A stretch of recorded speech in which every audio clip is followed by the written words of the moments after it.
दोस्तों, इस वीडियो में आपका हार्दिक स्वागत है। मैं हूं पत्रकार योगेंद्र योगी। दोस्तों, मान लीजिए आपका कोई काम पड़ जाए पुलिस थाने से, तो आप क्या करेंगे? पहली बात तो ये, आप कोशिश यही करेंगे कि पुलिस से भगवान बचाए और थाने के दर्शन नहीं हो तो ज़्यादा अच्छा है। आपकी कोशिश ये होगी कि हर संभव प्रयास यही रहेगा कि पुलिस से वास्ता नहीं पड़े और पुलिस थाने नहीं जाया जाए। लेकिन फिर भी मान लीजिए कि कोई ऐसा काम पड़ जाए पुलिस से कि पुलिस थाने में जाना ज़रूरी है और कोई मामला वहाँ पर दर्ज कराना ज़रूरी है, तब शायद मजबूरी हो जाएगी कि पुलिस थाने में जाया जाए।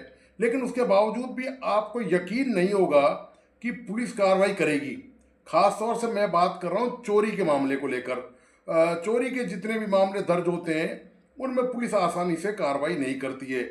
वाहन चोरी की यदि बात करें तो पूरे यदि प्रदेश की यदि बात करें, राजधानी जयपुर को छोड़ दिया जाए तो पूरे प्रदेश से करीब सैकड़ों वाहन हर रोज चोरी होते हैं। और जो चोरी की घरों में, दुकानों में, इधर उधर जो वारदातें होती हैं, सैकड़ों वारदातें, वो अलग हैं।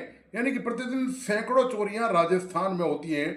और चोर जो है वो पुलिस की आंखों में धूल झोंकते रहते हैं। और दरअसल पुलिस की आंखों में धूल क्या झोंकते हैं कि पुलिस खुद भी उस मामले में बहुत गहराई तक नहीं जाती है, बहुत छानबीन नहीं करती है। उसका कारण क्या है कि यदि आपका कोई पड़ोसी, यदि कोई राजनेता हो, कोई विधायक हो, कोई सांसद हो, कोई मंत्री हो सकता है कि पुलिस उस मामले में रुचि दिखाए और कार्रवाई करे। जैसा कि पुलिस ने दौसा के विधायक जो हैं डीसी बैरवा, उनके मामले में की गई है।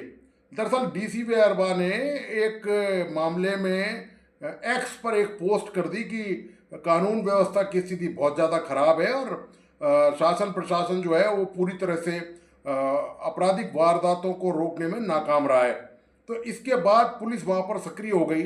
वह ये था कि जो डीसी बैरवा हैं, दौसा के कांग्रेस के विधायक हैं, उन्होंने वहाँ पर एक, उनके सामने कोई गुजर रहते हैं, उन्होंने ट्रैक्टर ट्रॉली की चोरी की एक रिपोर्ट दर्ज कराई।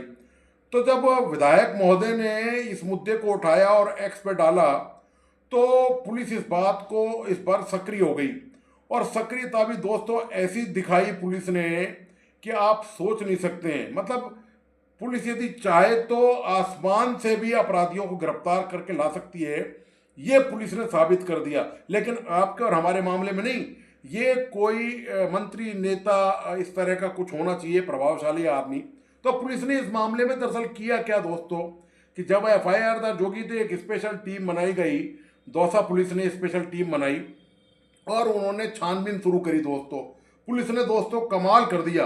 कमाल इस मामले में ऐसे कर दिया कि पुलिस ने 1300 टीवी, सीसीटीवी कैमरे जो लगे हुए थे घटना स्थल से लेकर और जहां आरोपी के यहाँ, जहां से ट्रैक्टर ट्रॉली बरामद किए, वहां तक 1300, 1300 सीसीटीवी कैमरे खंगाल डाले। मतलब करीब ये आप समझिए कि ये पूरी कार्रवाई करीब एक सप्ताह करीब चली होगी। शायद 16 तारीख को ये मुकदमा दर्ज, एफआईआर दर्ज कराई गई थी दौसा में। ट्रैक्टर चोरी ये फतेह सिंह गुजर हैं, उन्होंने दर्ज कराई थी। उसके बाद विधायक महोदय सक्रिय हुए, उन्होंने एक्स पर पुलिस की क्लास लगा दी कि उनके घर से पहले भी मोटरसाइकिल और मोबाइल चोरी हो गया है। तो उन्होंने कानून व्यवस्था पर सवाल खड़ा कर दिया। तो इस मुद्दे पर पुलिस ने गजब का काम किया दोस्तों।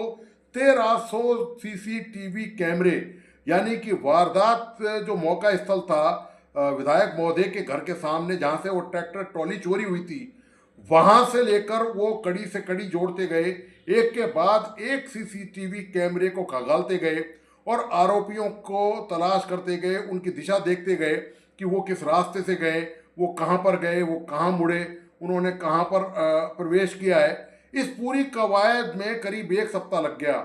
और 400 किलोमीटर दूर, यानी कि दौसा से करीब 400 किलोमीटर दूर हरियाणा के पलवल में वो ट्रैक्टर ट्रॉली पुलिस को मिल गई जो दौसा से चोरी हुई थी। 1300 सीसीटीवी का लिंक आपस में जोड़ा, उनकी कड़ी से कड़ी मिलाई। उस कड़ी मिलाने के बाद पुलिस आरोपी जो है उसके पलवल में वहां पर पहुंच गई और आरोपी के यहाँ से पुलिस ने एक ट्रैक्टर ट्रॉली और एक कोई कार जब्त वहां से कर ली। ट्रैक्टर ट्रॉली बरामद कर ली पुलिस ने। लेकिन आरोपी पुलिस की गिरफ्त से बाहर रहे और वो पकड़ में नहीं आ सका। ये दोस्तों वारदात जो है इसने ये बात साबित करी है कि पुलिस यदि चाहे तो दोस्तों कहीं से, पाताल से, आकाश से, कहीं से अपराधी को पकड़ के ला सकती है। लेकिन शर्त उसमें एक ही है कि पुलिस का है कि पुलिस एक ऐसा भारी भरकम हाथी टाइप उसकी काया है कि वो आसानी से हिलती डुलती नहीं है। उसको हिलाने डुलाने के लिए बड़ी ताकत चाहिए दोस्तों, और वो आम आदमी में नहीं है। विधायक की बात अलग है, विधायक चूंकि विधानसभा में भी इस मुद्दे को उठा सकते हैं और पुलिस के खिलाफ प्रश्न वहां पर पूछ सकते हैं। तो पुलिस के को कहीं ना कहीं दबाव और डर महसूस हुआ होगा इस मामले में, तो पुलिस ने इतनी जबरदस्त कवायद की। अब सवाल इस बात का उठता है कि क्या दौसा में केवल एक वाहन यही चोरी हुआ? क्या दौसा के गांव में, दौसा शहर में दूसरे वाहन चोरी नहीं होते?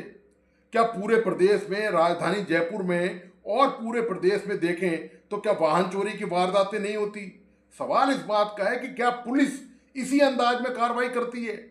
ये पुलिस का असली रूप है दोस्तों, कि पुलिस किस तरह से कार्रवाई करती है। ये इसका जीता जागता प्रमाण है कि जब आम आदमी, जिसकी कोई सिफारिश नहीं है, जिसकी कोई हैसियत नहीं है पुलिस की निगाह में, आपकी हैसियत आपके घर में, परिवार में, समाज में खूब होगी, लेकिन पुलिस की निगाह में आपके पास कोई मजबूत सिफारिश नहीं है, किसी नेता की सिफारिश नहीं है, किसी बड़े आईएएस अधिकारी की, आईपीएस अधिकारी के आपका सिफारिश नहीं है, तो दोस्तों आपका जो भी मामला दर्ज है वहाँ पर वो आराम से चलेगा और कुछ दिनों तक चलता रहेगा, दिखाने के लिए कागजों में दौड़ता रहेगा और आखिरकार वो दफन हो जाएगा, उसमें एफआईआर लग जाएगी। हजारों मामलों में पुलिस ऐसे ही मामलों में, इस तरह की चोरी के मामले में एफआईआर लगा देती है, क्योंकि पुलिस वो उस अंदाज में कार्रवाई नहीं करती है जिस अंदाज में दौसा के जो विधायक हैं उनके उनके जो पड़ोसी के मामले में पुलिस ने कर दिखाई है। ऐसी कार्रवाई पुलिस नहीं करती है। तो ठीक है दोस्तों, अब ये तो प्रदेश का मामला है, भारतीय जनता पार्टी की सरकार है, मुख्यमंत्री भजन लाल है और गृह मंत्रालय भी उन्हीं के अधीन है, यानी कि पुलिस महकमा सीधा सीधा मुख्यमंत्री भजन लाल के अधीन है। पुलिस महकमे की तमाम जो रिपोर्ट्स हैं वो उन तक, मुख्यमंत्री भजन लाल तक सीधे जाती हैं। अब सवाल इस बात का ये है कि आम आदमी आखिर कहाँ जाए, आम आदमी की कैसे सुनवाई हो। इसी उम्मीद के साथ तो बदलाव की कवायद की गई थी। राजस्थान में कांग्रेस की सरकार थी, उस समय भी लॉ एंड ऑर्डर की हालत यही थी और आज भी दोस्तों हालत यही है। उस समय भी आम आदमी की पुलिस थानों में कोई सुनवाई नहीं होती थी। आम आदमी का ईश्वर ही रखवाला है, बाकी किसी से उम्मीद करना बेमानी है। बिल्कुल यही हालत आज की जो सरकार है, राजस्थान की मौजूदा जो सरकार है, वो उसके मामले में हो रही है। होना तो दोस्तों ये चाहिए कि आखिर पुलिस की ने जो सक्रियता दिखाई है, तो मुख्यमंत्री को और वरिष्ठ पुलिस अधिकारियों को जो दौसा जिले में और जो वाहन चोरी की वारदातें हुई हैं उनमें वहाँ के जो पुलिस के जो कर्मचारी अधिकारी हैं उनसे सवाल जवाब करना चाहिए कि आखिर दूसरे मामलों में इतनी सक्रियता उन्होंने क्यों नहीं दिखाई, क्यों आम आदमी को न्याय नहीं मिल सका। तो दोस्तों जहाँ तक आम आदमी की न्याय का तकाजा है, वो दोस्तों ना तो कांग्रेस की सरकार में मिलता था और ना ही अभी सरकार में देखने को मिल रहा है। स्थिति आपके सामने, तस्वीर मैंने आपके सामने रखी है। तो दोस्तों आपको आज का ये विश्लेषण कैसा लगा, प्लीज़ अपने लाइक एंड कमेंट के साथ बताइए। और मेरा तमाम दोस्तों से अनुरोध है, जिन मित्रों ने इस यूट्यूब चैनल को सब्सक्राइब नहीं किया है, प्लीज़ सब्सक्राइब करें, लाइक करें और बेल आइकन का बटन ज़रूर दबाइए। प्लीज़ इस वीडियो को अपने दोस्तों परिजनों को शेयर करना नहीं भूलें।